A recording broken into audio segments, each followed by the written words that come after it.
From what you read, I'm mad scientist. Get mad scientist. Weak ass, keep eyeing this. But who can come invade the mad scientist? What up, guys? Mad Scientist 7890 here. This is going to be an in the lab video here, but it's going to be a bit different here. I'm not going to do 3 topics. I got one major topic I really want to talk about here. The basic gist of this video here is it's going to be guys who are in the WWE who I feel like are too green and should kind of, maybe go back to FCW. Whether, it is work on their wrestling ability, gimmick, a different name, a different persona, something like that. And then the second part of this is going to be guys who are on the FCW roster who I think are ready to be in the main WWE roster. So first I'm going to start off with the guys who I feel like are, really green still.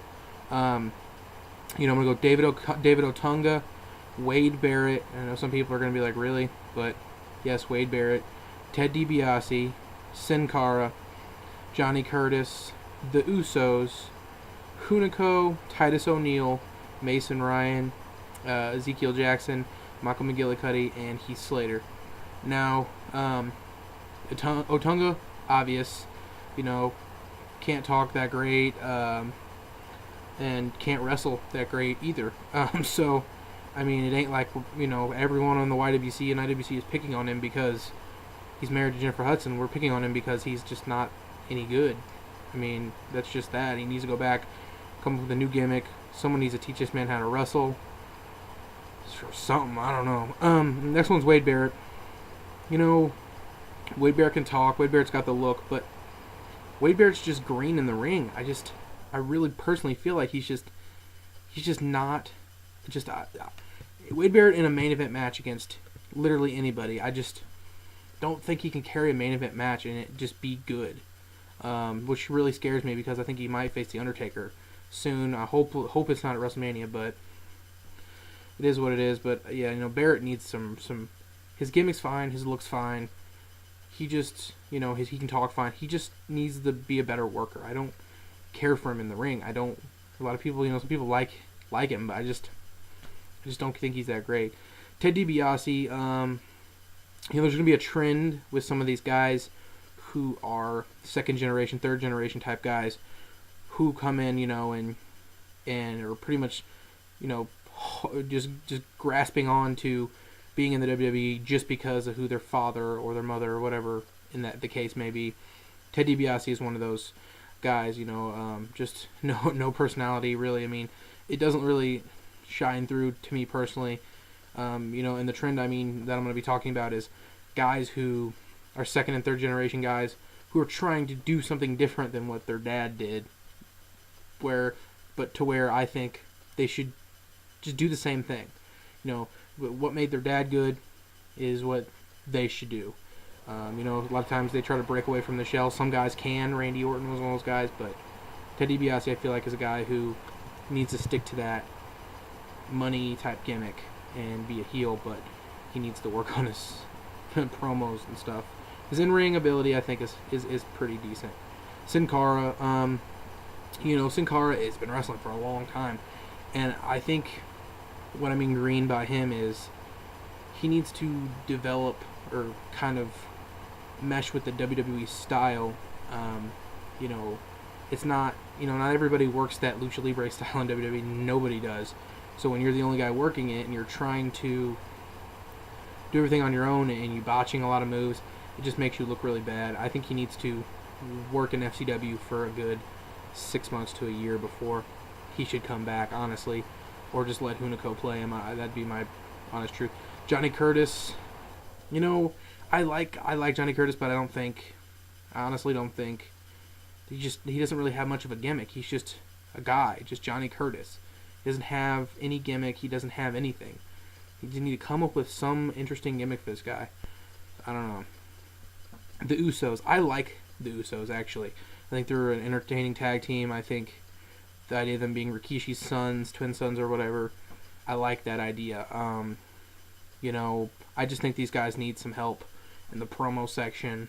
Ability-wise, I think these guys are okay, but need to go back and work on their, mic skills a little bit. Hunico, God, I cannot stand the Mexican stereotype gimmick. I mean, Mexican America and TNA does it just terribly as well. They just need. I would have rather had him being, in a mask and just be Hunico in a mask. I like the idea of lucha libre type guys in masks. I think that's an interesting concept. I don't like the stereotypical Mexican thing. It's just dumb to me. Titus O'Neil, everyone knows him for the infamous Make It a Win promo. He's actually developed himself kind of a fan base. He's kind of turned into like a Hornswoggle type guy on NXT, but the guy just can't wrestle and he can't cut promos either. So he needs a lot of work, even though he has kind of a cult fan base going on. So, but he needs some in the ring work. Mason Ryan, just a guy I feel like who's never going to get away from being the guy who looks like Batista. They need to have this guy come in just completely different, something different about him that totally offsets him from being anything like Batista, because he's literally a carbon copy of Batista, and he's going to be that guy for the rest of his career if he continues to be in WWE. So, Ezekiel Jackson. Now, I don't feel like an a-hole, but I would just fire Ezekiel Jackson. To be honest with you, just I don't even think I would make him go back to FCW. I would just fire him. just no good. Malcolm McGillicuddy. The point I wanted to make with this was, like I said, guys who should live off of, if they're gonna, be their father's son, they should live off of the gimmick that their parents did. I think a gimmick with McGillicuddy, him being, his Mr. Perfect son, Joe Hennig, you know what I mean, and playing that gimmick up, and people get behind that. And if he ever got to that point where he could win like an Intercontinental title, or he won the world title, God forbid, he'd be like, oh, I did what my dad didn't. He would have wanted it this way, blah, blah, blah. So I think that would have worked. And then Heath Slater. Heath Slater gets so much flack, dude. Heath Slater, just it really is just an Edge ripoff type thing. And I'm not saying the guy doesn't have ability. I think he has in-ring ability, but this man really needs a different gimmick. Shave him bald, I don't know. Come up with something, because of what he's doing now is just not working. So that's what I got for the guys who I feel like should either go back to FCW, leave, or too green, blah, blah, blah, blah. So the guys who I feel like are in FCW who are ready right now, Antonio Cesaro, Claudio Castagnoli, just should be on the main roster now. If he's developing a gimmick or whatever, that's fine, but needs no work whatsoever. One of the best wrestlers in the entire world, should be on the main roster already. That's just all I gotta say about that. Byron Saxton. Byron Saxton is the next one that I think is WWE ready, and I think I enjoyed. See, I stopped watching NXT after the second season, but I caught a glimpse of Byron Saxton a couple times and some of his matches and his promo work. I like Byron Saxton. I like his character. I like his cockiness. I think he could come in and do something right now on SmackDown or something, more than some of the guys that are on there now, but who knows. Dean Ambrose, I don't have to say anything about him. Literally the most ready guy, I think, in all of FCW right now, so should be on the main roster without a doubt. Abraham Washington, I think he should come in, but I don't think he should wrestle. I think he should be a manager to some guys who can't get over. I think he's got a good voice. I think he's got a good likability, but also ability for people to hate him. So I think Abraham Washington should be on the main roster. Husky Harris, I have no idea why he's back in FCW. I thought he was one of the most NXT-ready guys coming out of, all that stuff that happened in the 2 seasons that NXT I really paid attention to. One of the most ready guys. He looked the part. He was different. Bigger guy who could move. So I definitely think he should be in WWE right now. Seth Rollins, Tyler Black is another guy. Just a talented guy. Just been wrestling for a number of years. Very just, if the only thing that's holding back him is, maybe, talking or something. I think he has kind of that rocker type punker kind of look to him. that people get behind him as being like a rocker guy. So I think that would work. Xavier Woods, also known as Consequences Creed TNA. This guy was wrestling in, TNA already.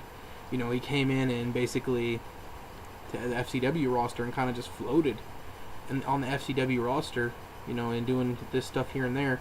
I mean, I think he's a good smaller guy wrestler. I really think he should be somewhere in there, and maybe SmackDown or something. I don't know. I just think he's a quality wrestler, and I don't think, I think he'd be better than some of the guys that I mentioned who are green. I'd rather see him in a match with somebody over Ezekiel Jackson. So, I mean, that's just my opinion. Peter Orlov, who's Alex Kozlov. A lot of these guys are like just indie ready, just guys who just been just honing their craft on the indies. I think Kozlov, I think they should have held on to Vladimir Kozlov and kind of brought him in and had this, maybe come with a heel tag team, but it's not going to work like that. So I mean, Kozlov or Peter Orlov, I think definitely should come in sometime here soon and do something. The next ones I got here, Percy Watson. I liked him a lot too. I think he had a character. People could get behind it as a face character. Not a lot of characters in WWE. So this character that he had was pretty entertaining. I enjoyed it. I don't see why he's kind of floating around NXT not doing anything, but is what it is. Damian Sandow. Some of you guys are like, who? Damian Sandow? I've never heard of that guy in my life. He's actually was Idol Stevens. He was in a tag team for a while with another guy who I believe Michelle McCool was managing for a number of months. I can't even remember the other guy's name, but he changed his look, changed his do. I mean, that was back in like 2006 or 7 or 8 or so. I don't even remember. I just remember just briefly seeing these guys wrestle as a tag team with Michelle McCool as their manager, and she was like a teacher, and she had like a whip or some shit. Something like that. But I think he's ready. I saw some of his matches in FCW. He looks ready. Leo Kruger, guy from Africa, who's a bigger guy, but I think he has some in-ring ability. I think, I watched his matches he had against Bo Rotundo, and really getting down to brass tacks and really wrestling. He has a good look, and I haven't really heard him talk that much, but if you're not gonna have a guy like Mason Ryan or Ezekiel Jackson talk ever, you can have Leo Kruger come in, who's a better wrestler, who's kind of worked his way up with, Justin Gabriel in that, African indie scene, made his way over here to FCW. I think he's ready now. And then also Bo Rotundo, who is Husky Harris's brother, who for a number of months was the Florida heavyweight champion or whatever it was. A lot of talk about him. John Cena saying he really liked him. A lot of WWE executives and different people really liking him. So I mean, it's only a matter of time before he comes in. Good in the ring. The trend that's really happening in FCW, over the last couple of years, couple of years, or so, a lot of second generation, third generation guys just kind of just getting in there just because, I'm this so and so. You want to throw my kid on the FCW roster and see if he can do anything? That's kind of how it is. Some of these guys are going to work out. Some of these guys are not. I did not mention Richie Steamboat, who I feel like I want him to be on the WWE roster because I was such a huge fan of his dad, and I see traits of his dad in his matches, but I don't want to happen to him what a lot of the guys who are the guy, bigger named guys' sons come in and basically fail in the first 6 months, and then they kind of just float to the lower card and nobody does anything with them. I want Richie Steamboat to be ready when he comes in. I want him to be top-notch level, wrestling ability-wise, which I know will probably be there, be able to talk. And he's another guy who I think he should just step in there and just follow right after his dad. I think he should. People liked Ricky Steamboat. They liked him. He wasn't that much of a talker. He was just all himself. His character was in the ring. That's how Richie Steamboat should be. But I want him to be perfectly ready before. So I don't think he's absolutely ready yet. But he's a guy I really want to see. So that's my video on WWE guys who I think are too green. Should go back to FTW or just leave. and guys who are on the FCW roster who are ready to make their way to the WWE roster. So, Mad Scientist, guys, comment, let me know what you guys think. There's some other guys on here that I left off or didn't. Peace.